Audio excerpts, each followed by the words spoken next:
biasa. Dia Allah yang besar. Dia Allah yang patut kita sembah. Kita mau angkat satu pujian, kita mau katakan Tuhanku maha besar. Amin. Haleluya.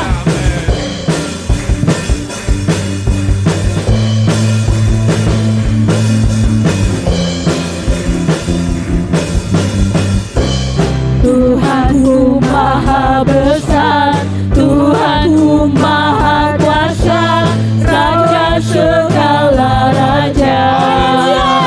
Amin.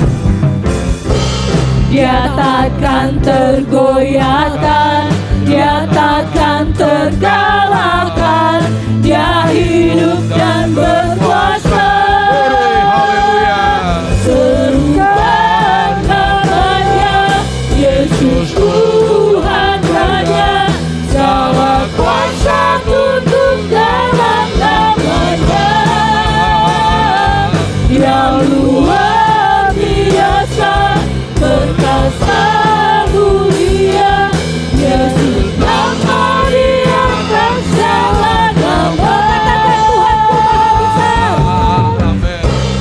Tuhanku maha besar, Tuhanku maha kuasa, Raja segala raja. Amin, haleluya. Dia takkan tergoyahkan, Dia takkan terkalahkan, Dia hidup dan berkuasa. Serukan namanya, Yesus Tuhan Raja, segala kuasa tunduk dalam namanya. Dia luar biasa, perkasa mulia, Yesus nama di atas segala nama.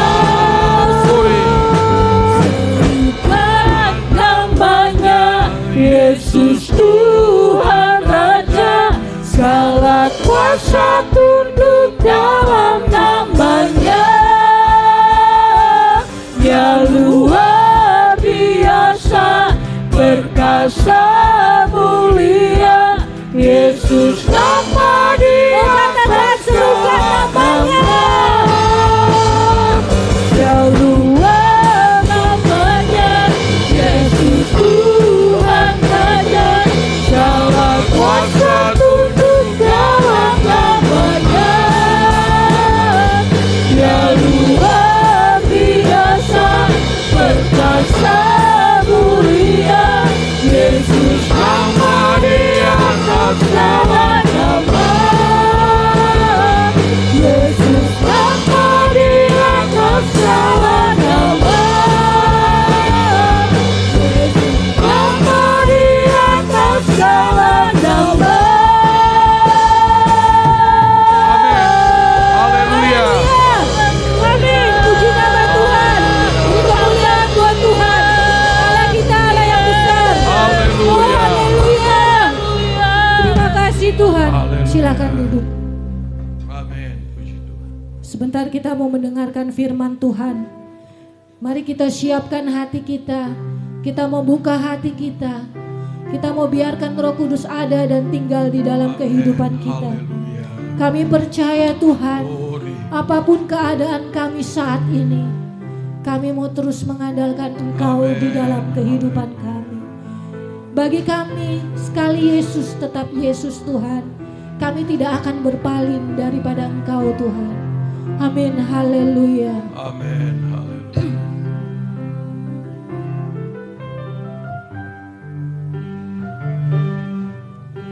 Dalam segala keadaan, waktu berlimpah maupun kurang, Amin. tetap Yesus yang mempesona hatiku. Dia beri damai dan kesempatan baru. Amin.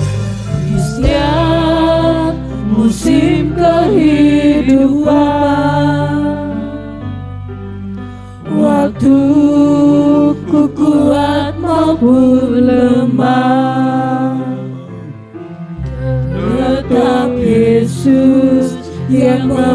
mempesona hatiku.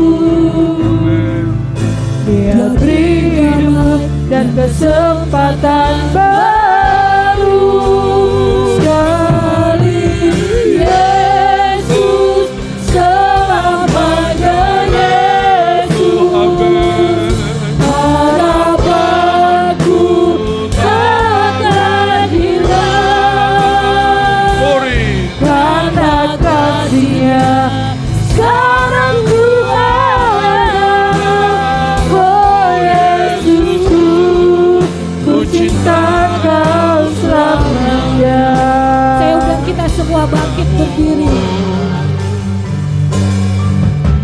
Dalam segala keadaan Saat ini Tuhan, di saat kami kuat, mungkin di saat kami lemah, di saat kami tidak berdaya Tuhan, biarlah kami terus mengandalkan Engkau di dalam yang hidup kami. mempesona Karena hanya Engkaulah satu-satunya harapan kami Tuhan. beri damai dan kesempatan baru. Di setiap musim kehidupan, waktu ku kuat maupun lemah, tetap Yesus yang mempesona hatiku. Dia beri hidup dan kesempatan baru. Sekali Yesus, selamanya Yesus. Harapanku takkan hilang, karena kasih-Nya sekarang ku ada. Oh Yesusku, ku cinta Kau selamanya. Sekali Yesus, selamanya. Oh, katakan dengan iman saudara-saudara, kalau sekali Yesus tetap Yesus. Haleluya. Hilang, karena kasih-Nya sekarang ku ada. Oh Yesusku, ku cinta Kau selamanya. Sekali Yesus, selamanya Yesus. Harapanku takkan hilang, karena kasih-Nya sekarang ku ada. Oh Yesusku, ku cinta Kau Sekali lagi, sekali Yesus. sekali Yesus, selamanya Yesus. Harapanku takkan hilang, karena kasih-Nya sekarang ku ada. Oh Yesusku, ku cinta Kau selamanya. Oh Yesusku, ku cinta Kau selamanya. Oh Yesusku, ku cinta Kau selamanya.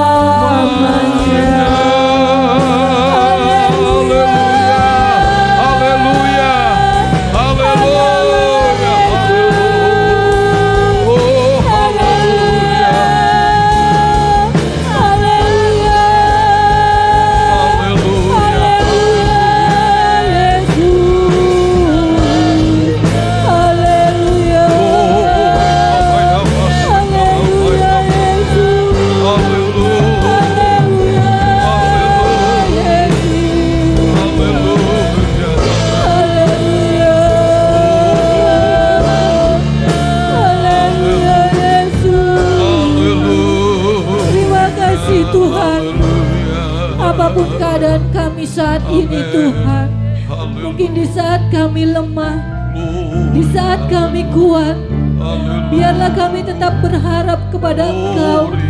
Biarlah kami terus mengandalkan Engkau di dalam Amin, kehidupan amin. kami Tuhan. Biarlah kami terus berserah kepada Engkau. Haleluya. Karena kami percaya Tuhan, Engkau adalah harapan di dalam kehidupan kami. Biarlah kami mau tetap setia di dalam mengiring Engkau Tuhan. Kami tidak berpaling daripada Engkau Tuhan. Kami mau Yesus sekali, Yesus selamanya, Yesus Tuhan. Haleluya. Puji nama Tuhan. Kita nyanyikan lagu refnya saja. Nanti dengan kasih Kristus Ibu Ani yang akan pimpin kita dalam doa. Sekali Yesus, selamanya Yesus, harapanku takkan hilang. Karena kasih-Nya sekarang kuat. Oh Yesusku, ku cinta Kau selamanya. Sekali Yesus, selamanya Yesus, harapanku tak akan hilang. Haleluya. Karena kasih-Nya sekarang kuat. Oh Yesusku, ku cinta Kau Yesus. Kali Yesus, amin. Kau Yesus, selamanya Yesus di dalam hidup kami. Engkau harapan kami. Haleluya. Karena kasih-Nya sekarang kuat. Oh Yesusku, ku cinta Kau selalu. Yesus, ku cinta Kau selamanya.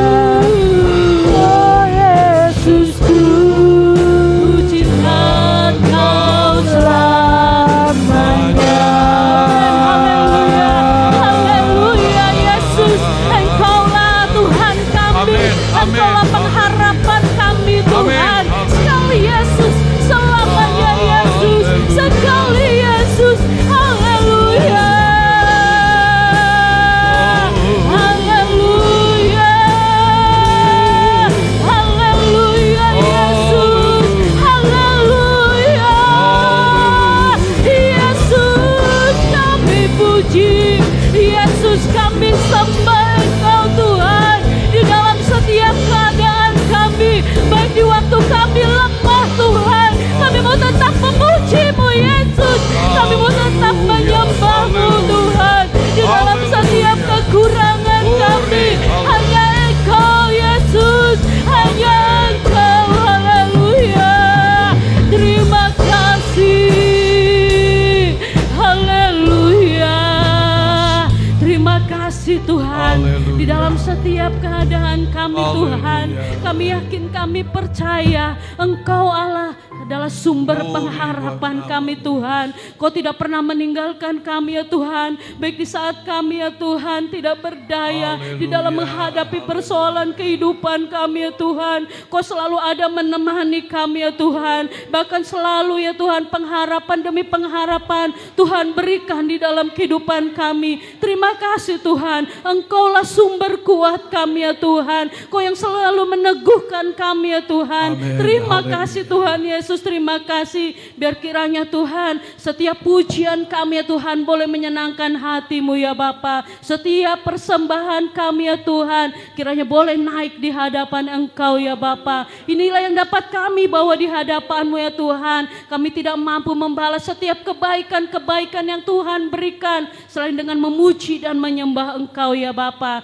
Terimalah Tuhan setiap pujian dan syukur kami di hadapan-Mu. Terima kasih Tuhan. Sebentar kami mau dengar kebenaran firman-Mu. Amin. Tuhan, sucikan, kuduskan, dan layakkan kami ya Amin. Bapa, sehingga kami boleh berlayak menerima kebenaran firman-Mu. Setiap taburan firman-Mu yang akan disampaikan hamba-Mu boleh menguatkan kami ya Tuhan, meneguhkan iman kami ya Bapa, di dalam kami mengiring akan Engkau ya Bapa. Demikian juga Tuhan, sucikan, kuduskan hamba-Mu ya Bapa, biar kiranya Tuhan tolong hamba-Mu di dalam menyampaikan kebenaran firman-Mu, berikan hikmat daripada Engkau, sehingga kami boleh mengerti setiap kebenaran firman-Mu yang Amin. disampaikan. Segala pekerjaan jahat, kuasa iblis ingin coba mengganggu, merampas firman-Mu, saat kami hancur patahkan di dalam nama Yesus. Berikan kami ya Tuhan telinga sebagai seorang murid ya Bapa, sehingga kami boleh duduk diam mendengar firman-Mu. Di dalam nama Yesus kami siap dan sambut firman-Mu.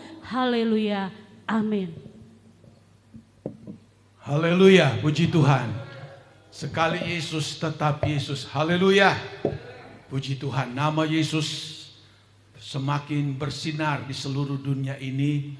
Ada begitu banyak orang yang tadinya tidak percaya Tuhan Yesus, sekarang mereka sudah mulai diberikan mimpi penglihatan sehingga mereka percaya bahwa Yesus Tuhan adalah juru selamat. Tidak ada nama lain di muka bumi ini. Puji Tuhan. Pada pagi hari ini kita masih melihat firman Allah di dalam kitab Injil Markus pasal 4, dalam ayatnya yang ke-18 dan 19. Saya bacakan ini untuk kita semua karena ini sudah berapa kali kita lihat, tapi lebih kita mendalami firman Allah, kita dapat melihat bahwa sungguh Tuhan begitu baik bagi kita. Dalam ayat 18 Markus 4 ayat 19 berkata demikian. Dan yang lain ialah yang ditaburkan di tengah semak duri, itulah yang mendengar firman itu. Lalu kekhawatiran dunia ini dan tipu daya kekayaan dan keinginan-keinginan akan hal yang lain masuklah menghimpit firman itu sehingga tidak berbuah. Yang menjadi penting yang dapat kita lihat di sini bahwa orang yang tertabur di antara semak duri itu bagaimanapun hasilnya tidak ada, tidak menghasilkan buah. Jadi Alkitab memberitahu kalau tidak menghasilkan buah maka dia dipotong lalu dilemparkan ke dalam api yang bernyala-nyala. Itu yang kita lihat. Kita lihat juga kemarin firman Allah itu bagaimana tipu daya kekayaan yang menguasai manusia di muka bumi ini. Kita sudah ikuti kemarin ada orang yang menjadi kaya sebab karena memang orang tuanya kaya lalu mendapat warisan yang kaya. Lalu kita juga sudah lihat ada orang menjadi kaya sebab karena mereka meminta kepada iblis paranormal atau dukun. Dan kita juga lihat yang ketiga, ada orang yang menjadi kaya oleh sebab karena mereka ulet, rajin bekerja.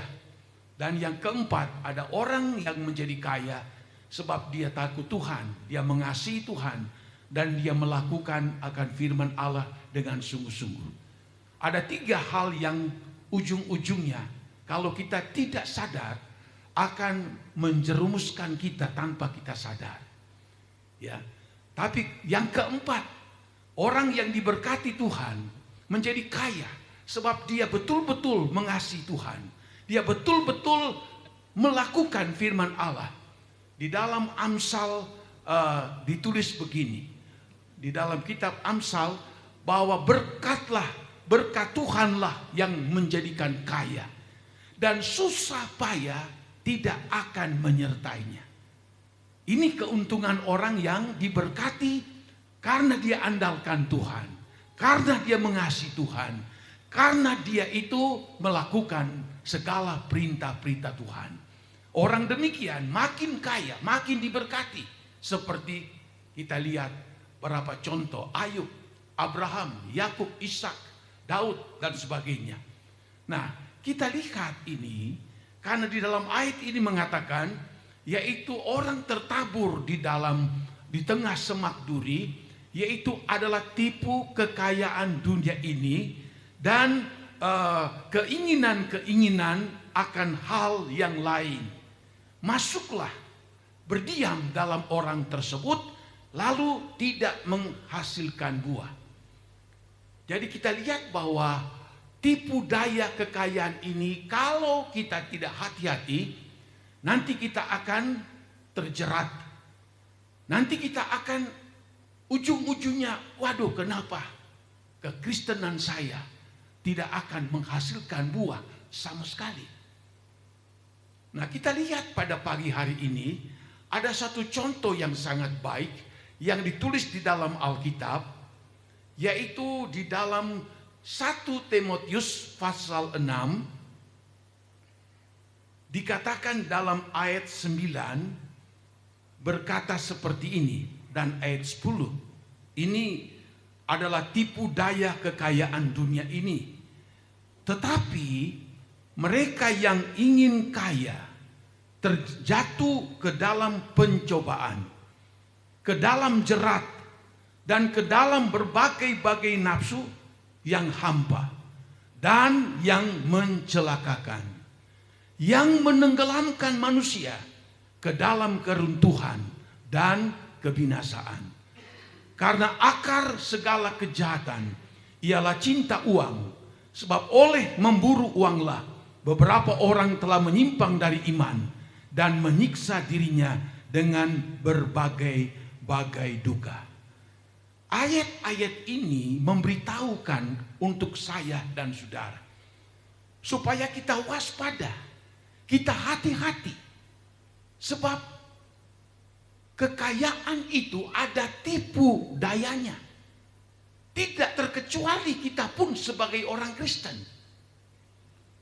Kita sudah ikuti firman Allah kemarin.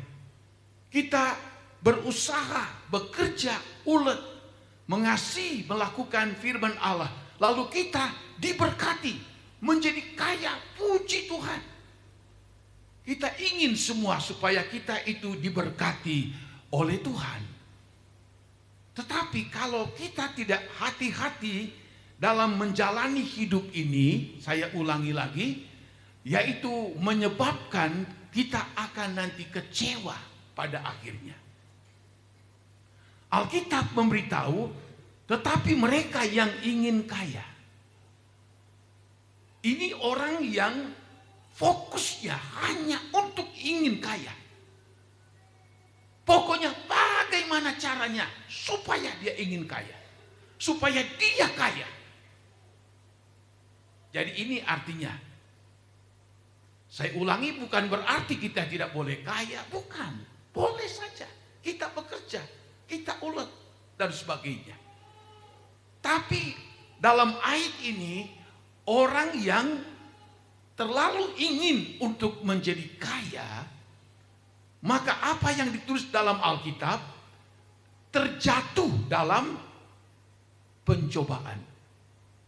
Ada terjemahan lain, dia akan terjatuh dalam berbagai-bagai godaan. Ini tipu daya kekayaan. Iblis tidak akan berhenti siang dan malam untuk menggoda dia. Menggoda, bagaimana engkau bisa kaya? Bagaimana engkau bisa jadi kaya? Sehingga orang yang telah dirasuk oleh keinginan untuk menjadi kaya ini, maka dia itu ditimpa dengan berbagai-bagai godaan dan dia tidak mampu untuk mengatasinya. Lalu disebutkan, dan terjatuh ke dalam jerat. Jerat itu adalah sesuatu yang menimpa tanpa dia sadar. Tahu-tahu, wah, sudah terjerat. Seperti burung yang dijerat dengan jala. Seperti ikan yang dijerat oleh jaring. Tanpa sadar, dia sudah terjerat. Bahkan disebutkan dalam ayat ini, dan jatuh ke dalam berbagai-bagai nafsu yang hampa, dan yang mencelakakan. Orang terlalu ingin kaya. Dia jatuh dalam berbagai-bagai nafsu. Nafsu duniawi. Keinginan nafsu. Keinginan daging. Yang begitu hebat.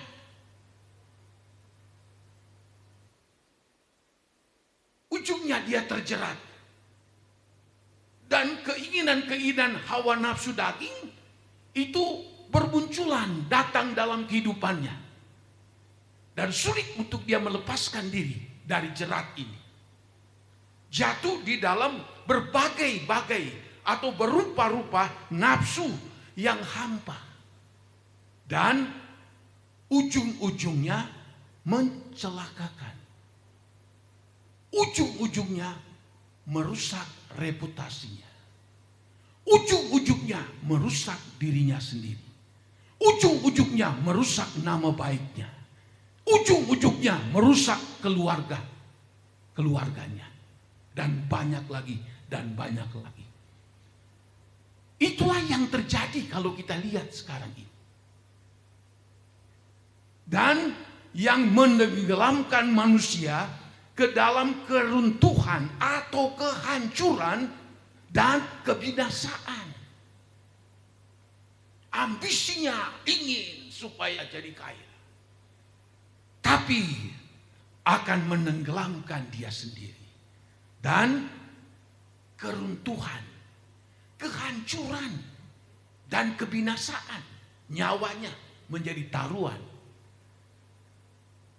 Nah, ini Alkitab mengingatkan saya dan saudara supaya kita harus tahu bagaimana kita bekerja sekalipun ingin supaya kita diberkati, puji Tuhan.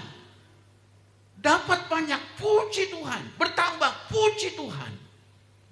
Tapi jangan sampai kita memiliki ambisius menjadi kaya sehingga segala cara kita tempuh untuk mendapatkan semuanya itu. Karena akar segala kejahatan ialah cinta uang, sebab oleh memburu uanglah beberapa orang telah menyimpang dari iman dan menyiksa dirinya dengan berbagai-bagai duka. Ada garis bawahi di sini, sebab oleh memburu uanglah beberapa orang telah menyimpang dari iman. Berarti dia itu beriman, berarti dia percaya Tuhan. Tapi oleh karena dia ambisius untuk mendapatkan kekayaan, dia lakukan segala cara. Dan di dalam ayat ini dikatakan, dan dia menyimpang dari iman. Sudah tidak lagi berdiri di atas kebenaran firman Tuhan, menyimpanglah dia. Ya, lalu disebutkan dan ujung-ujungnya akan menyiksa dirinya. Menyiksa dirinya dengan berbagai-bagai duka. Bukan satu macam duka cita, berbagai-bagai macam cara. Kalau kita melihat saudara-saudara, bagaimana dunia sekarang ini, bagaimana siaran-siaran televisi, dari siaran-siaran Instagram, YouTube dan lain-lain sebagainya memperlihatkan keadaan manusia pada akhir zaman ini. Ya, kita lihat saudara-saudara bagaimana demi untuk mendapatkan uang yang banyak cara dilakukan orang. Contoh yang baru-baru ini, yang sudah ditangkap 7 orang kalau tidak salah. Mereka mengoplos BBM yang sebetulnya di situ ditulis Pertamax yang harganya mahal. Padahal sebetulnya yang dikeluarkan itu adalah Pertalite. Berapa ribu di atas harga Pertalite. Pertalite itu ada subsidi, Pertamax tidak. Mengagetkan publik Indonesia. hampir 1.000 triliun selama beberapa tahun ini. Mereka bisa melakukan tindakan ini. Orang beli Pertamax ternyata Pertalite yang diisi. Bayangkan 1 triliun saja itu, waduh, belum pernah saya lihat. 1 M saja saya belum pernah lihat, apalagi 1.000 triliun. Kita lihat ditangkap sudah berapa orang? 7 atau sudah lebih. Mereka siapa? Mereka bukan orang pengangguran. Mereka ternyata orang yang bergaji tinggi. Gaji mereka tidak akan habis. Tapi ya itulah yang terjadi, saudara. Dalam dunia ini. Demi untuk mendapatkan kekayaan, mereka lakukan apapun. Yang lagi rame sekarang apa? Oplosan beras. Di karung plastik itu ada tulisan premium. Beras yang berkualitas, yang bagus.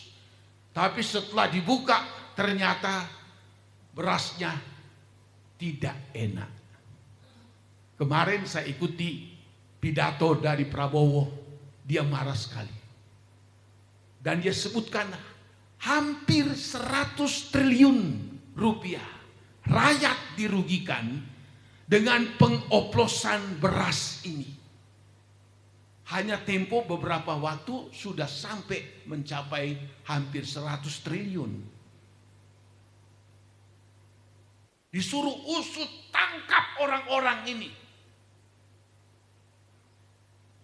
Mereka orang-orang yang memiliki kekayaan sebetulnya. Bukan orang-orang biasa. Baru-baru ini lagi, saudara. Ada 16 orang ditangkap. Kebanyakan wanita. Mereka menculik bayi.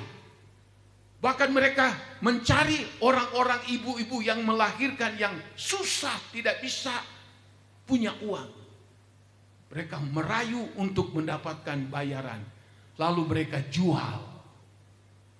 Menurut kepolisian, sampai kemarin ini sekitar 25 bayi yang dibawa ke Kalimantan, tim barat, lalu dibawa ke Singapura.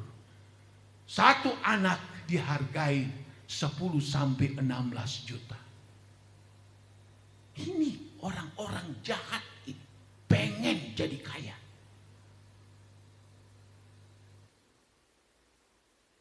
Badan apalagi pengobat dan makanan memberikan warning kepada masyarakat. Hati-hati. Beli skincare katanya. Beli alat-alat kecantikan. Ada begitu banyak yang palsu. Bukannya jadi ayu, malah tadi bisa hancur wajahnya. Orang lakukan ini demi apa? Untuk mendapatkan keuntungan yang banyak. Kita banyak sekali melihat bagaimana obat-obatan palsu, vitamin-vitamin palsu. Belum lagi orang mendapatkan kekayaan dengan cara penipuan, manipulasi merek dagang. Mereka melakukan korupsi. Orang-orang ini bukan orang sembarangan. Bukan orang kere, bukan orang susah. Sudah cukup sebetulnya hidup mereka. Tapi mereka kena dengan yang namanya tipu daya kekayaan dunia ini. Karena mereka pikir kalau mereka menjadi orang yang sangat kaya, apapun yang mereka mau mereka akan dapatkan. Wanita, jabatan, nama baik, nama hebat, apapun itu mereka bisa dapatkan. Ini adalah bagian dari tipu daya kekayaan dunia ini. Kita diberkati, puji Tuhan. Allah memberikan kita kemampuan mendapatkan berkat yang dari Tuhan. Oh, terima kasih Tuhan. Cuma kita harus menjaga, jangan sampai kita kena tipu daya kekayaan dunia ini. Nah, kalau kita melihat di dalam Injil Markus pasalnya yang ke-10, di sini ada suatu contoh yang sangat baik. Alkitab menulis di dalam Injil Markus pasal 10, ini orang yang sudah kena tipu daya kekayaan dunia ini. Padahal dia adalah umat Tuhan, percaya Tuhan. Bahkan pun sebagian besar melakukan firman Allah. Di dalam ayat 17, di situ dikatakan Markus 10, pada waktu Yesus berangkat untuk meneruskan perjalanannya, datanglah seorang berlari-lari mendapatkan dia. Dan sambil bertelut di hadapannya, ia bertanya, "Guru yang baik, apa yang harus kuperbuat untuk memperoleh hidup yang kekal?" Dari penampilannya mungkin dapat dikatakan baik sekali orang ini. Dia tidak jalan. Alkitab menulis berlari-lari untuk bertemu dengan Yesus. Itu menunjukkan keseriusan, kesungguhan daripada orang ini sampai dia harus berlari-lari. Kedua, dia sampai di depan Yesus, dikatakan lalu dia berlutut di depan Yesus, merendahkan diri di depan Yesus.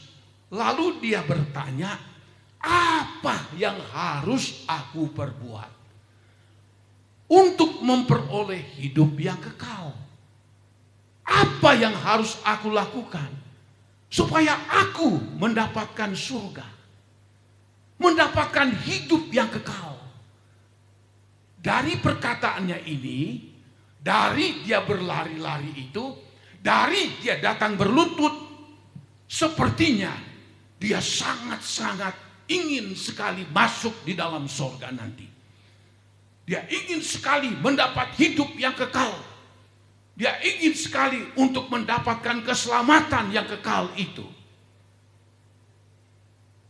Lalu Tuhan Yesus berkata, "Mengapa kau katakan aku baik? Tak seorang pun baik selain daripada Allah saja. Engkau tentu mengetahui segala perintah Allah. Jangan membunuh, berzina, mencuri, jangan mengucapkan dusta, jangan mengurangi hak orang, hormatilah ayah dan ibumu." Lalu kata orang itu kepada Yesus, "Guru, semuanya aku telah turuti semasa mudaku." Orang beragama ini bukan main-main. Dia sudah turuti hukum Taurat. Dikatakan sejak muda, sejak kecil aku sudah menuruti firman Allah ini. Jawaban daripada orang ini. Tetapi Yesus memandang dia dan menaruh kasih kepadanya. Ini Tuhan Yesus melihat orang yang kaya ini. Dan apa? Yesus lihat dia berbelas kasih, atau bahasa umumnya kasihan. Kasihan delengaken ini orang ini.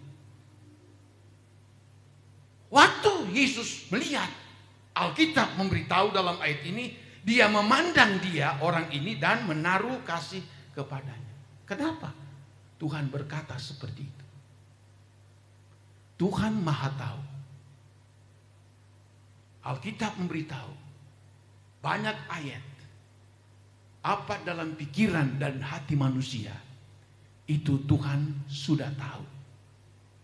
Orang Farisi sembunyi-sembunyi mengatakan tentang Yesus, Tapi Tuhan katakan, aku tahu isi hatimu. Bahkan engkau berdiri memuji Allah, tapi sebetulnya hatimu jauh daripada. Ada banyak yang kita lihat dalam Alkitab. Tuhan tahu isi hati. Tuhan juga tahu isi hati daripada orang ini. Kalau mungkin dibahasakan, aduh, sudah merasakan, lari-lari datang ke saya, sampai berlutut datang kepada saya. Padahal Tuhan wis weruh hati. Bagaimana aku supaya bisa mendapatkan hidup yang kekal, Tuhan? Bagaimana aku bisa nanti masuk surga, Tuhan? Tapi Tuhan tahu hatinya. Dia ingin masuk surga. Dia ingin untuk diselamatkan. Apa yang Tuhan tahu dalam hatinya? Karena Tuhan tahu engkau diikat oleh kekayaanmu. Kekayaanmu telah menipu engkau. Kekayaan yang kau miliki itu telah memperdaya engkau. Yesus tahu. Dia katakan, aku ingin masuk surga. Aku ingin diselamatkan. Aku ingin hidup yang kekal. Tapi Tuhan tahu ada yang mengikat orang ini sampai Tuhan Yesus kasihan delengakan mungkin. Lalu dikatakan begini, hanya satu lagi kekuranganmu, pergilah jualah apa yang kau miliki dan berikanlah itu kepada orang-orang miskin, maka engkau akan beroleh harta di surga. Kemudian datanglah kemari dan ikutlah aku. Tuhan langsung to the point. Nih, hatiku mangkenen. Kau pengen main surga, los silakan. Pengen hidup kekal, los silakan. Tapi hatimu sudah terikat dengan tipu daya kekayaan. Kau menjadikan kekayaanmu itu Allahmu. Kau menjadikan kekayaanmu itu berhalamu. Engkau jadikan kekayaan itu adalah Tuhanmu. Sehingga Tuhan berkata, kalau engkau ingin memang betul masuk surga, engkau ingin hidup kekal, engkau pergi jual kekayaanmu, bagikan kepada orang-orang miskin, lalu ikutlah aku. Metu hati yang sebenarnya, yaitu apa? Mendengar perkataan itu, ia menjadi kecewa, lalu pergi dengan sedih sebab banyak hartanya. Tuhan tahu isi hatinya. Ini yang membuat engkau tidak sungguh-sungguh. Engkau telah diikat oleh kekayaanmu. Engkau sudah jadikan berhala kekayaanmu. Engkau sudah jadikan Tuhan akan kekayaanmu. Kalau engkau masuk surga, los, jual semua, bagikan kepada orang-orang. Kontan orang ini dengar kecewa, sedih. Alkitab mengatakan, balik dengan sedih. Saya ulang-ulang kali baca, wow. Tuhan tentu tidak bermaksud memiskinkan orang ini, tidak. Tapi Tuhan lihat di dalam hatinya, dia telah dikuasai oleh tipu daya kekayaan. Bagi orang ini, kekayaan segala-galanya. Tuhan nomor 3, nomor 5, nomor 10. Sehingga waktu Tuhan memberitahukan, oke, jual semua. Kalau engkau pengen masuk surga. Seberapa sih banyak kekayaannya? Andai kata seluruh tanah Israel dia punya pun, tidak akan mampu menyaingi kekayaan ilahi. Tidak akan mampu menyaingi kerajaan surga. Tidak akan mampu untuk bisa menyaingi ke Yerusalem, kota Yerusalem baru. Alkitab memberitahu dalam kitab Wahyu, kota Yerusalem baru, ada 12.000 stadia, atau ada 24.000 kilometer, panjangnya sama, lebarnya dan tingginya sama. Itu kota Yerusalem baru, dan kota itu dibangun atas 12 batu-batu permata yang indah-indah, dan seluruh kota itu adalah emas murni, penuh kemuliaan, penuh dengan kesenangan. Kekayaanmu itu tidak ada ujung kuku dibandingkan dengan sorga. Sekarang engkau pilih kekayaanmu daripada sorga. Buktinya dia tinggalkan Yesus, lalu dia sedih, dia pulang. Apa? Kecewa. Karena dia sudah terikat oleh tipu daya kekayaan dunia ini.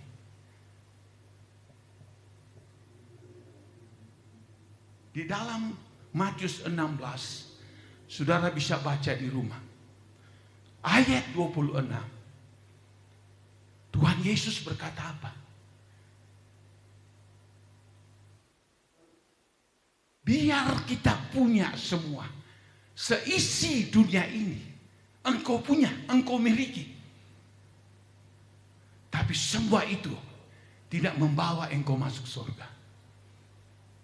Apa gunanya kamu memiliki seluruh isi dunia ini, tetapi jiwamu masuk neraka? Tidak ada artinya. Itu Tuhan Yesus yang katakan. Jadi kita lihat, orang yang datang kepada Yesus demi menjaga kekayaannya, apa yang dia miliki, dia tetap jaga baik-baik itu. Dan hidup kekal dia tinggalkan. Kerajaan surga, kota Yerusalem baru, dia tinggalkan. Hanya karena Alkitab memberitahu dalam ayat ini, mendengar perkataan itu, ia menjadi kecewa. Lalu dia pergi dengan sedih sebab banyak hartanya. Kecewa. Lalu ayat 23. Lalu Yesus memandang murid-muridnya di sekelilingnya dan berkata kepada mereka, alangkah sukarnya orang yang beruang masuk ke dalam kerajaan Allah. Alangkah sulitnya. Ini orang-orang kaya yang dimaksud, yang lebih mengutamakan kekayaannya dari keselamatan. Menjadikan kekayaan sebagai berhala atau sebagai Tuhan. Akan sulit masuk dalam kerajaan surga. Lalu dikatakan di dalam ayatnya yang ke-25. Lebih mudah seekor unta melewati lubang jarum daripada seorang kaya masuk ke dalam kerajaan Allah. Mana ada seekor unta besar, dia akan masuk ke lubang jarum. Itu sulit. Mustahil. Yesus yang katakan.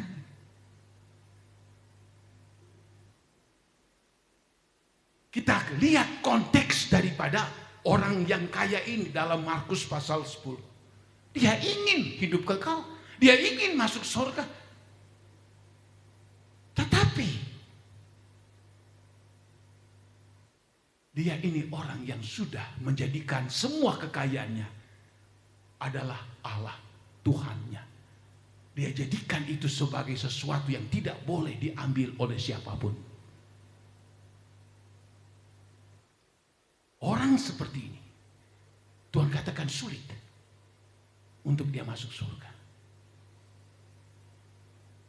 Sangat sulit, Alkitab memberitahu. Ya. Kalau orang sudah terikat seperti ini, memang bahaya sekali. Seperti di dalam 1 Timotius 6 ayat 9 dan 10. Telah jatuh ke dalam berbagai cobaan, berbagai godaan, jatuh dalam jerat dan perangkap, jatuh dalam berbagai-bagai nafsu yang hampa, dan mencelakakan menenggelamkan manusia dalam kehancuran. Alkitab memberitahu, langit dan bumi dan seluruh isinya, 2 Petrus pasal 3, semua akan hancur, dibakar oleh api dari Tuhan. Jadi kalau kita lihat dalam ayat ini, mengingatkan saya dan saudara. Dan saya pun sebagai hamba Tuhan, setiap hari saya berdoa, Tuhan, Engkau berkati umat-umat. Anak-anak mereka Engkau berkati, pekerjaan mereka, berkati usaha, mata pencarian mereka. Sebab kalau mereka diberkati, mereka juga akan memberkati. Dan saya melihat kepada jemaat di sini yang telah diberkati oleh Tuhan. Gereja kita ada seperti ini. Sound systemnya, alat musiknya, apanya. Puji Tuhan meskipun kita ada di desa. Karena saudara jemaat yang telah diberkati oleh Tuhan, tahu memberi, tahu mempersembahkan korban untuk pekerjaan Tuhan. Sebab menjadi orang diberkati itu tidak mudah, saudara-saudara. Tidak gampang. Sebab ada tertulis di dalam Alkitab, dalam 1 Timotius pasalnya yang ke-6, Alkitab memberitahu begini tentang orang yang diberkati oleh Tuhan. 1 Timotius 6 ayat 17 berkata begini, peringatkanlah kepada orang-orang kaya di dunia ini agar mereka jangan tinggi hati, pertama. Kedua, dan jangan berharap pada sesuatu yang tak tentu seperti kekayaan, melainkan pada Allah yang dalam kekayaannya memberikan kepada kita segala sesuatu untuk dinikmati. Puji Tuhan. Sampai saat ini kita sehat, kita kuat, bisa makan minum, kita dapat menikmati berkat-berkat yang daripada Tuhan. Ada yang datang ke gereja pakai motor, ada yang datang ke gereja pakai kendaraan. Wah, luar biasa. Itu adalah berkat Tuhan, kita nikmati itu.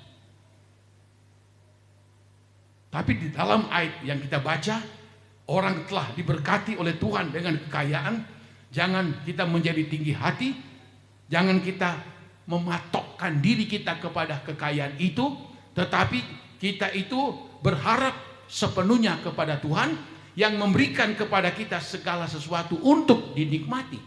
Ayat 18. Peringatkanlah agar mereka itu berbuat baik. Jadi orang yang diberkati Tuhan bukan serta-merta diberkati nganggo dewek, tidak. Dikatakan berbuat baik, kita pakai untuk berbuat baik.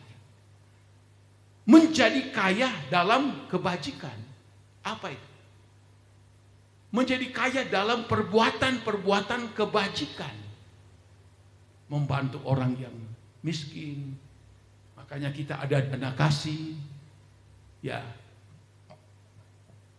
Ada peti gratis. Kecuali mereka yang punya uang ya bisa nyumbang. Puji Tuhan. Jangan kita kalah sama Pak Haji sama mantanku ulama. Kasih tanah 2.500 meter. Tanpa sepeser duit. Mereka kasih untuk kita orang Kristen. Wow, hebat sekali. Lalu disebutkan suka memberi. Jadi orang yang telah diberkati Tuhan dengan kekayaan, ada tanggung jawab kita untuk apa? Suka memberi. Suka berkorban. Tadi pagi saya lihat selentingan. Ada jemaat yang membagi-bagi berkat kepada jemaat. Wow, senang saya lihat. Meskipun dari jauh saya lihat. Wah, puji Tuhan. Dalam hati berkata, yang sudah diberkati Tuhan, biarlah lebih banyak yang memberi kepada orang-orang yang tidak mampu atau susah. Itu kerinduan saya. Lalu, dan membagi. Suka memberi dan membagi. Tidak gampang orang yang diberkati Tuhan. Suka memberi dan suka membagi. Lalu ayat 19. Dan dengan demikian mengumpulkan suatu harta sebagai dasar yang baik bagi dirinya di waktu yang akan datang untuk mencapai hidup yang sebenarnya, hidup yang kekal. Kita memberi bukan karena kita, istilah kata memberi karena kita melas. Kita memberi karena Tuhan, karena mengasihi Tuhan. Kita membagi, kita berkorban karena firman Allah, karena Tuhan. Firman Allah ini berkata, kita sebetulnya sedang mengumpulkan harta di sorga. Makanya Tuhan Yesus katakan dalam Matius 6, simpanlah hartamu di dalam kerajaan sorga. Tidak ada ngengat, tidak ada karat, tidak ada pencuri yang mengambil. Kita memberi untuk pekerjaan Tuhan. Kita memberi berkorban. Apa yang ditulis dalam firman Allah. Maka kita mengumpulkan suatu harta sebagai dasar bagi dirinya sendiri. Ayo. Ini firman Tuhan. Kita berdiri cuma buat kita saja. Lalu kita nanti pintu sorga ditanya. Dibuka laptop sorga, ditekan. Tak, apa yang kau sudah lakukan? Apa yang engkau sudah beri? Apa yang engkau sudah korbankan? Apa yang engkau sudah bagi-bagi? Ternyata kosong. Dari malaikat, wis betul. Ini ada tertulis. Dengan demikian mengumpulkan suatu harta sebagai dasar yang baik bagi dirinya, bagi saya dan saudara yang mau. Memberi itu bukan berarti kita kaya. Saya tidak kaya, tapi saya suka memberi. Bukan berarti itu. Semampunya, sekuatnya kita. Dan kita melakukan itu karena firman, karena perkataan Tuhan. Suatu harta sebagai dasar yang baik bagi dirinya di waktu yang akan datang. Kita memberi, kita berkorban, kita berbagi. Kita belum lihat. Tapi Tuhan tulis. Nanti kita akan terima. Ayo. Lalu untuk mencapai hidup yang sebenarnya. Jadi hidup yang sebenarnya bukan di dunia ini. Hidup di dunia ini cuma dibatasi dengan waktu. 80 tahun. Saya sudah 72, jalan 73. Saya sudah mulai berpikir-pikir tekanan di uripe kita. Ya.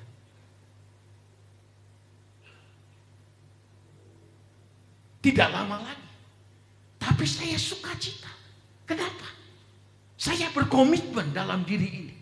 Untuk apa? Mengumpulkan harta di surga. Sehingga kapanpun waktu saya dipanggil. Maka apa yang saya berikan untuk pekerjaan Tuhan. Semua disimpan. Dan semua tercatat dalam buku kehidupan dari Allah. Tidak mungkin salah. Tidak mungkin keliru. Untuk mencapai hidup yang sebenarnya. Hidup yang sebenarnya itu, itulah hidup yang kekal di dalam kerajaan sorga. Sayang, di dalam Injil Markus tadi, orang yang kaya, Markus 10 tadi, dia lebih cinta kekayaannya dari hidup kekal. Dia lebih cinta kekayaannya daripada kerajaan surga atau kota Yerusalem baru. Dia pergi kecewa, sedih karena banyak hartanya katanya. Ini perlu kita garis bawahi. Selagi kita masih diberikan Tuhan hidup, kesehatan dan kekuatan, itu kesempatan kita berbuat baik untuk Tuhan, untuk pekerjaan Tuhan, untuk orang lain. Sehingga semua perbuatan-perbuatan kita itu akan ditulis oleh Tuhan. Lalu kita lihat ada perbandingan. Tadi orang kaya sedih, dia membuang kerajaan Allah, membuang kerajaan sorga, hidup kekal karena dia cinta kekayaannya. Tapi kita akan lihat ini ada di dalam Alkitab, dalam Lukas pasalnya yang ke-19. Di sini kita lihat perbandingannya, jadi kita tinggal milih kita harus jadi siapa, ya. Di kota Yeriko, di situ disebutkan di dalam ayat 2 ada seorang bernama Sakeus dalam Lukas 19. Kepala pemungut cukai dan ia seorang yang kaya. Kepala pemungut cukai tidak gampang. Kepala pajak. Dia anak buah dari kekaisaran Romawi yang memungut pajak yang berlebih. Dan Sakeus kepalanya. Jadi dia menjadi kaya. Mungkin dengan gaji, iya. Dengan cara lain, iya. Wow, kaya. Ya. Lalu disebutkan dalam ayat itu bahwa Yesus akan lewat di kota Yeriko itu dan Sakeus ingin sekali melihat Yesus. Tentu dia sudah banyak mendengar dari orang Yesus itu ajaib luar biasa. Orang mati bisa bangkit, yang lumpuh bisa jalan, yang buta bisa melihat. Orang dirasuk setan, setannya terlari terbirit-birit. Memberi makan ribuan orang hanya dengan beberapa ketul roti. Wow, begitu banyak. Tentu dia sudah dengar. Jadi waktu Yesus datang ke kota itu dia pengen tahu. Tapi disebutkan dalam ayat ini, dia tidak bisa melihat karena badannya pendek. Ya, dan pasti kaya, kepala perpajakan. Dan mungkin saya duga wonge lemuk, karena ya nama pendek, kaya, mangan apa baik, jadi susah dia melihat. Tapi dia cari cara, ingin sekali dia melihat Yesus seperti apakah Yesus. Entah dia suruh orang, entah dia pakai tangga, dia suruh orang bisa aja, dia kaya. Ayo angkat saya, naikkan saya ke pohon ara ini di pinggir jalan. Dia pasti lewat di sini. Lalu betul Yesus dia lihat. Wow, saya yakin sekali. Di atas pohon dia lihat ini orang yang ajaib. Yang mati bangkit, yang lumpuh jalan, buta lihat, berkuasa banget. Dia lihat, saya yakin bergetar hatinya. Luar biasa ini orang ini. Dia dikatakan juru selamat. Oh, dia dikatakan dia itu Allah dan sebagainya. Wow. Saya sangat yakin hatinya bergejolak. Mungkin ada sukacita waktu melihat, wow, ini orangnya ini. Baru kali ini aku lihat. Dan pas di bawah pohon Yesus di situ dia lihat. Tidak disebutkan Tuhan tanya dulu, siapa arane? Tidak, Yesus sudah tahu. Lalu Tuhan Yesus berkata kepadanya dalam ayat 5, Sakeus, turun sebab hari ini aku harus menumpang ke rumahmu. Oh, luar biasa. Wow, waduh ini luar biasa sekali. Ya, dia rasakan sukacita yang luar biasa. Waduh, saya padahal orang berdosa. Saya pemungut, kepala pemungut cukai. Dia datang ke rumah saya, mau makan di rumah. Aduh, ini sukacitanya yang begitu luar biasa. Apa yang terjadi? Tetapi semua orang melihat, bersungut-sungut, katanya dia menumpang di rumah orang berdosa. Sebab Sakeus terkenal orang berdosa. Kepala pemungut cukai yang sangat dibenci oleh masyarakat Israel. Sebab memberas pajak yang tinggi. Lalu ayat 8, setelah sudah ada di rumah Sakius, entah mereka makan minum di situ, saatnya ayat 8. Tetapi Sakius berdiri dan berkata kepada Tuhan, Tuhan, setengah dari milikku akan kuberikan kepada orang miskin.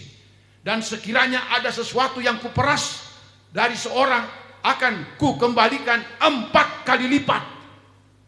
Oh, luar biasa. Perjumpaannya dengan Yesus, mata rohaninya melek. Dia lihat, ini luar biasa. Dia juru selamat, dia raja di atas segala raja. Dia pembuat mujizat, pembuat keajaiban. Oh, luar biasa. Oh, dia melihat Yesus. Dia melihat ada keselamatan dalam Yesus. Ada kehidupan yang kekal di dalam Yesus Kristus. Ada kerajaan sorga yang telah disediakan oleh Tuhan Yesus. Ada kota Yerusalem baru yang telah disediakan. Haleluya. Apa yang dia lakukan? Dia katakan kepada Tuhan Yesus, Tuhan, setengah dari milikku kuberikan kepada orang miskin. Haleluya. Kebalikannya dengan orang kaya tadi. Waktu dikatakan Yesus bagikan, dia kecewa, lalu dia menyesal, menangis dan dia pulang. Karena dia begitu terikat dengan kekayaannya. Tapi Sakius, waktu dia ketemu Yesus, Yesus hadir di rumahnya. Apa yang kita lihat? Dia katakan di depan Yesus, Tuhan, setengah dari kekayaanku aku akan berikan kepada orang yang membutuhkan, orang yang miskin, orang yang kurang mampu, Tuhan. Dan aku juga banyak memeras orang-orang karena aku kepala pemungut cukai. Dan kalau ada yang aku sudah peras, aku akan kembalikan 4 kali ganda. Oh, untuk kapi kekayaannya. Banyak tentu yang dia peras. Dia nggak peduli. Sebab apa? Dia tahu di dalam Yesus itu adalah keselamatan. Makanya ini jawaban Yesus. Ayat 9. Kata Yesus kepadanya, hari ini telah terjadi keselamatan kepada rumah ini, karena ini pun adalah anak Abraham. Saat itu waktu Sakius memberikan pengakuan dengan jujur, setengah hartaku aku bagikan kepada orang tidak mampu, yang aku sudah peras aku kembalikan 4 kali ganda. Dia tahu dia pemeras, dia tahu dia orang berdosa, tapi dia berkata, yang aku peras aku akan kembalikan 4 kali ganda. Kalau dia sudah peras andai kata 10 juta, dia balikan berapa? 40 juta. Dan kalau itu banyak orang, berapapun itu, bayangin saudara, bagi Sakius, harta yang dia miliki tidak mampu mengikat dia lagi. Karena dia sudah dapat harta yang besar, yang melampaui harta dunia ini. Itulah Tuhan Yesus Kristus. Haleluya. Yang punya keselamatan, yang punya hidup kekal, yang punya kerajaan sorga, yang punya kota Yerusalem baru. Haleluya. Apa artinya kekayaan kita dibanding dengan kemuliaan yang Allah sediakan untuk kita?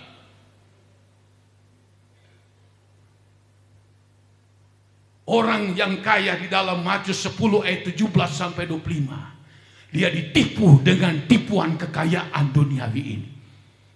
Sakius tidak. Dulu sebelum dia berjumpa Yesus, memang dia ingin cari kekayaan dan memeras begitu banyak orang. Tapi waktu dia berjumpa Yesus, aku bagikan semua, separuh kekayaanku, dan 4 kali ganda aku peras, aku kembalikan. Artinya apa? Dia lepas. Tipu daya kekayaan ini telah menghancurkan saya. Tipu daya kekayaan ini telah membuat saya tidak selamat. Tapi sekarang saya jumpa Yesus. Aku beroleh keselamatan. Hidup kekal ada dalam tangan saya. Maka Yesus dengan tegas dia berkata, hari ini terjadi keselamatan di dalam rumah ini. Pada pagi hari ini, kalau kita mau bebas dari tipu daya kekayaan, semua kita, bapak-bapak, ibu-ibu, pemuda, remaja, kalau kita ingin terbebas dari semua tipu daya kekayaan, ada suara dari Tuhan Yesus. Hari ini engkau bapak-bapak, hari ini engkau seorang ibu, hari ini engkau seorang pemuda, remaja, ada terjadi keselamatan di dalam kehidupanmu. Amin. Haleluya. Kekayaan dunia menipu. Jangan sampai kita terjerat. Jangan sampai kita dibinasakan, dihancurkan. Kita miliki hidup yang kekal, itu segala-galanya. Kita miliki surga, itu segala-galanya. Apalagi kita miliki mendapatkan tempat di kota Yerusalem baru. Tuhan begitu baik buat saya dan saudara. Saya ingin, saya rindu, saya berdoa sepanjang minggu ini. Tuhan, kiranya firman Allah yang akan saya sampaikan hari Minggu hari ini, sekiranya kami melihat Yesus, kami membuat satu pengakuan, dan kami akan lebih memilih kekekalan, kami akan memiliki surga, kami akan memiliki keselamatan. Maka keselamatan itu sendirinya akan terjadi dalam kehidupan saya dan saudara-saudara. Haleluya. Kita diberkati Tuhan, puji Tuhan. Kita bertambah dengan berterima kasih Tuhan, Engkau baik. Tapi kekayaan itu kita pakai untuk hormat dan kemuliaan nama Tuhan. Jangan engkau tinggi hati. 1 Timotius 6 katakan, jangan engkau andalkan semua kekayaan itu. Tapi hanya Tuhanlah yang kita andalkan dalam hidup ini. Begitu banyak manusia, termasuk orang Kristen, yang jatuh dalam jebakan dosa ini. Sehingga keselamatan hilang, surga hilang. Tapi saya dan saudara sudah dengar firman Allah pagi hari ini. Biar kita minta Roh Kudus akan lebih meneguhkan ini untuk saya dan saudara. Sehingga perjalanan hidup kita akan berjalan sesuai kehendak dari Tuhan. Burung di udara Tuhan pelihara, tidak menabur dan tidak menuai, tapi Tuhan memberikan mereka makan dan minum. Jangan kamu khawatir. Orang yang terlalu khawatir akan dunia ini dan tipu daya kekayaan dunia ini yang membuat mereka tidak menghasilkan buah. Haleluya. Tuhan tolong saya dan saudara. Mari kita masuk di dalam doa. Kita nyanyikan satu nyanyian.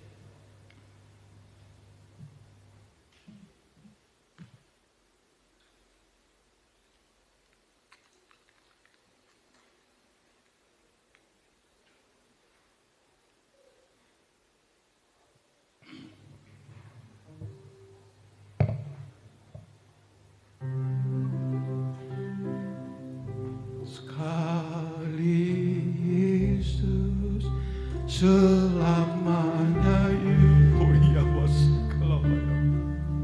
haleluya, tak akan hilang karena kasih-Nya. Sekarang ku ada, oh ya bawas, ya bawas, kau selamat sekali Yesus, sekali Yesus selamanya. Oh haleluya. Yesus Tuhan Juru Selamat saya dan saudara. Dia telah menyediakan surga. Dia menyediakan rumah untuk saya dan saudara. Dia membangun kota Yerusalem baru untuk saya dan saudara. Jangan kita jual Yesus. Oh haleluya, dengan kekayaan, dengan tipu daya, dengan segala macam hawa nafsu daging, hawa nafsu dunia ini. Haleluya. Sekali selamanya Yesus itulah harta yang sesungguhnya. Oh haleluya, haleluya. Biar kita miliki Dia. Yesus memiliki saya dan saudara. Haleluya, haleluya. Oh sekali, oh haleluya.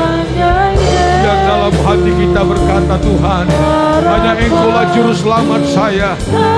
Oh haleluya. Harapanku tidak akan lenyap. Haleluya. Engkau telah mengasihi kami Tuhan, karena Engkau mau menyelamatkan kami. Kami tidak khawatir, kami tidak kena tipu kekayaan dunia ini. Sekali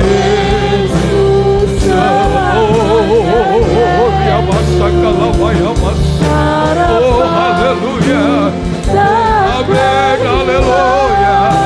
Oh karena kasih-Nya sekarang ku ada.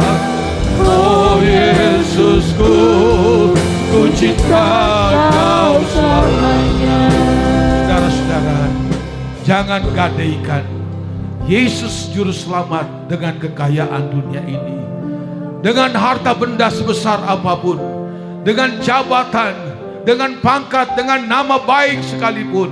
Sekali Yesus tetap Yesus. Karena kasih-Nya, Dia datang selamatkan saya dan saudara. Dia rela tersiksa dan mati di kayu salib. Darah-Nya tercurah untuk menebus segala dosa saya dan saudara. Dosa kita bagaikan merah krimisi merah patwa, tapi melalui darah Yesus Dia sucikan kita. Betapa mahalnya keselamatan itu. Jangan kita jual. Sekali Yesus tetap Yesus. Nanti Bapak Rudi akan datang dalam doa. Oh sekali Yesus, oh lamanya Yesus, oh harapanku tak akan hilang. Karena kasih-Nya sekarang ku ada. Oh Yesusku, ku cinta Kau. Oh sekali Yesus, sekali Yesus, selamanya Yesus. Harapanku tak akan haleluya. Karena kasih-Nya sekarang ku ada. Oh Yesusku, ku cinta karena kasih-Nya. Amin. Karena kasih-Nya sekarang ku ada. Oh Yesusku, ku cinta. Oh Yesusku, haleluya. Oh Yesusku, ku cinta Kau. Oh Yesusku, amin. Yesusku, ku cinta Kau selamanya.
Terima kasih Tuhan. Haleluya. Terima kasih. Haleluya. Haleluya. Amin. Haleluya Yesus. Oh, terima kasih. Terima kasih Bapa di dalam surga. Sungguh firman-Mu begitu dahsyat di tengah-tengah kehidupan kami ya Tuhan.